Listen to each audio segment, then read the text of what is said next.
Well. Ladies and gentlemen, welcome back. Well. I'm not sure you know where I'm going with this but I think you have a good idea. You have a good idea cuz one fan base had I got it has to be one of the worst week, right? And there's a chance this could get worse. It could get so much worse just by what this fan base has witnessed and what we as neutral fan base witnessed.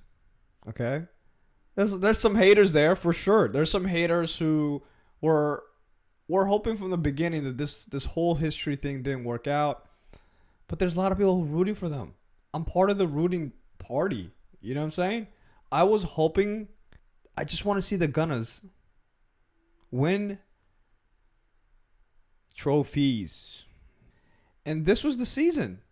Arteta went from basically saying that what was it? What was he saying? This is the season. We're about to make history. To this is after the horrendous weekend they just had. This is what he said. Remember how difficult it is what we have done up to now. Feel the pain, feel the emotion, and use it to be better and to improve. What? Whoa. Yo, this club is hilarious. This club is so funny, bro. This club is so funny. Like the jokes absolutely write themselves. They help it out for sure, but this is too much. Did they not see the no shame. It's just no shame. This is no shame from the players. No shame. It's like I don't know if there's like a class you take before you join the organization of Arsenal, but it feels like everybody goes through this ritual of having to tell us how great they are or all the stuff they're gonna accomplish, and they never accomplish it. I mean, at this point, it's sad. It's not like I'm not even here to just. I'm not trying to smurf them around or anything. You know what I'm saying? But this is absolutely embarrassing. This is insane. Are they not ashamed? Would you not be ashamed? By now, you obviously know I'm talking about Arsenal. So Arsenal just played their first final of the season, and they lost against Manchester City of all people. Let's just visit the storyline before the game. So on the Arsenal side, this is it.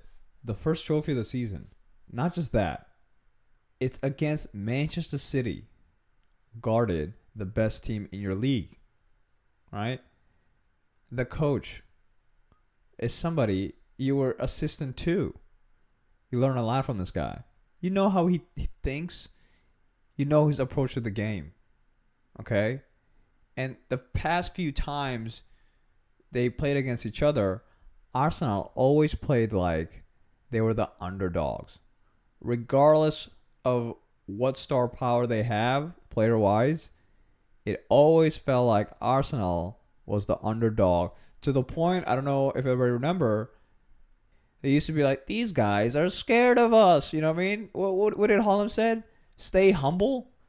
All the players in the Manchester City organization realize that these guys are terrified of them for whatever reason why. Not even talent for talent, just mentally.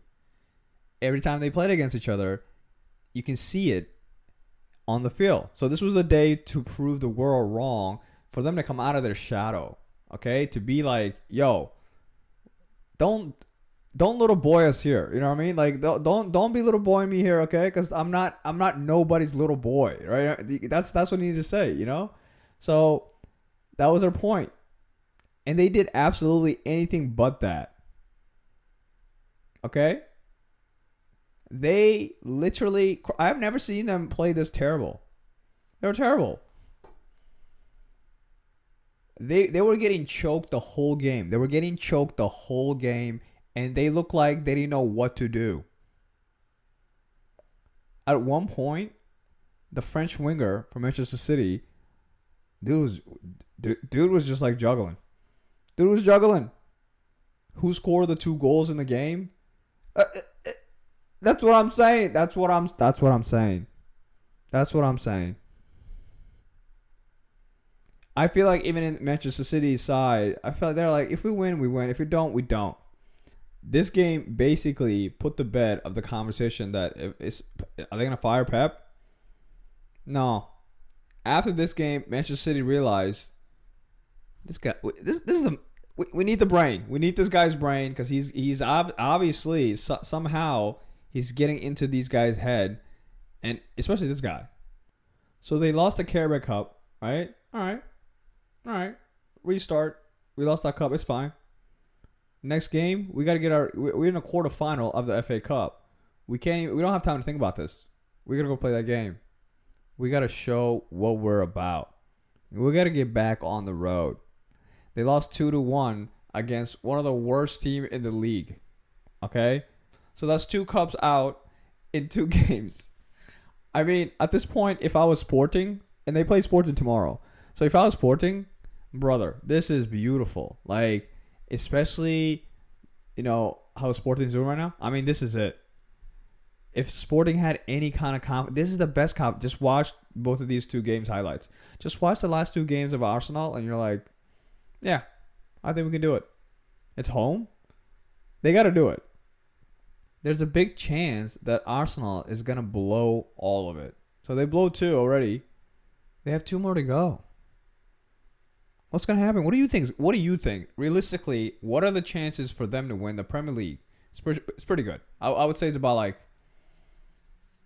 I want to say 70%. 70% chance they're going to win the league, for sure. The Champions League, 10%. Those are my, that's what I'm at.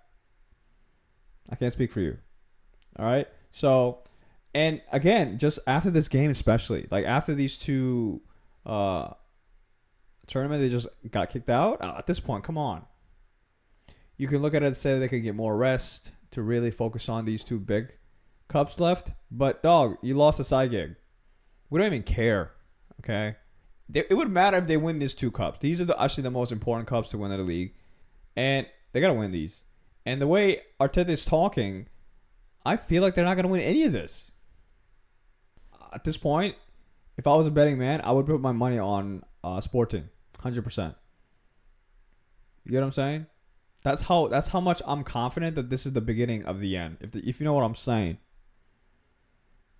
But again, they have another chance to get at Manchester City to really secure the Premier League.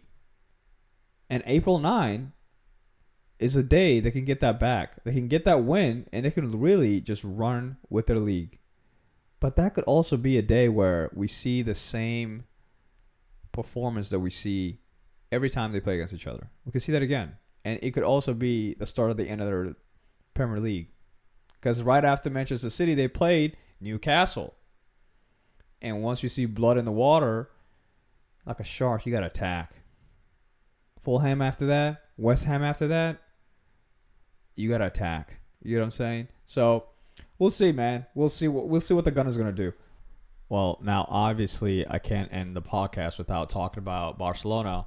So Barcelona plays Atletico Madrid, so there's a series going on here. Atletico Madrid and Barcelona are going to be playing 3. So the first one just ended. So it was at Atletico Madrid home, and the next game is going to be the Champions League. It's also going to be Atletico Madrid home.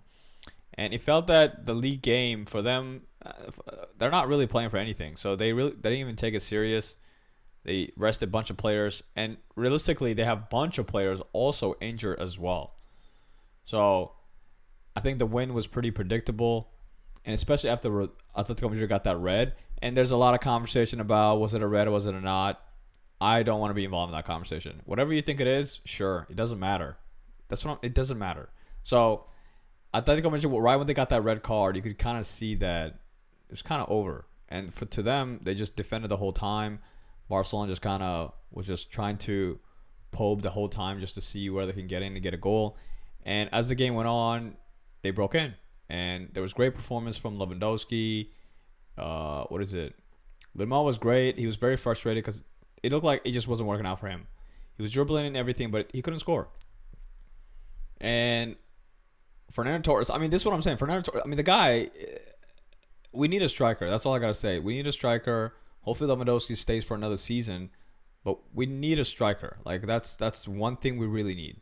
Not central back. We need a striker.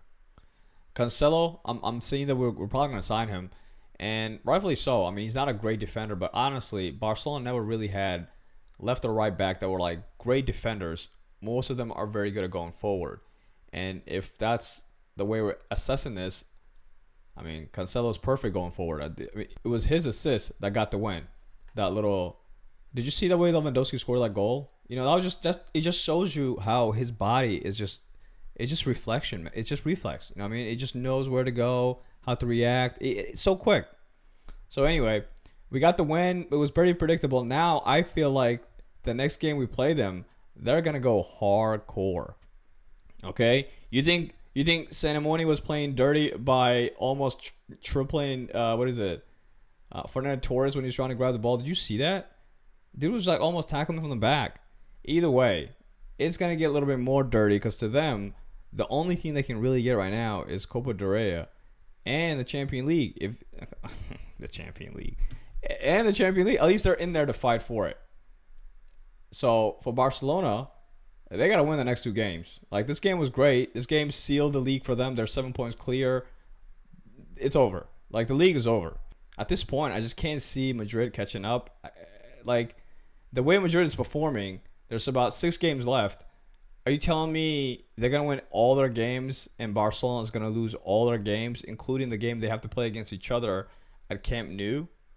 Does that make sense? I don't think so.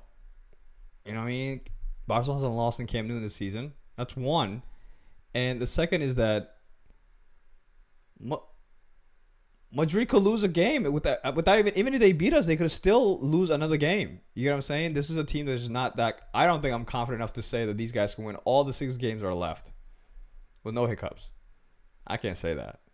Just from that perspective, I am hoping that Barcelona just put the league conversation away before they play against Madrid, so Madrid can give us the guard. Wouldn't that be amazing?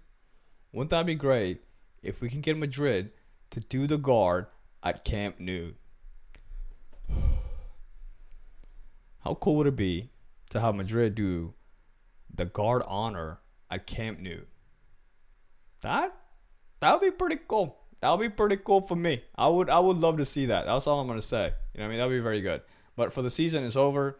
And now the sad story is that Rafinha was hurt, and we're not gonna see him in a minute.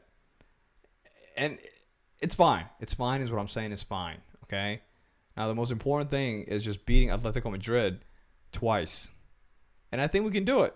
I have hope. We're definitely gonna do it. Okay. Yeah. All right. That's it. That's all I got today.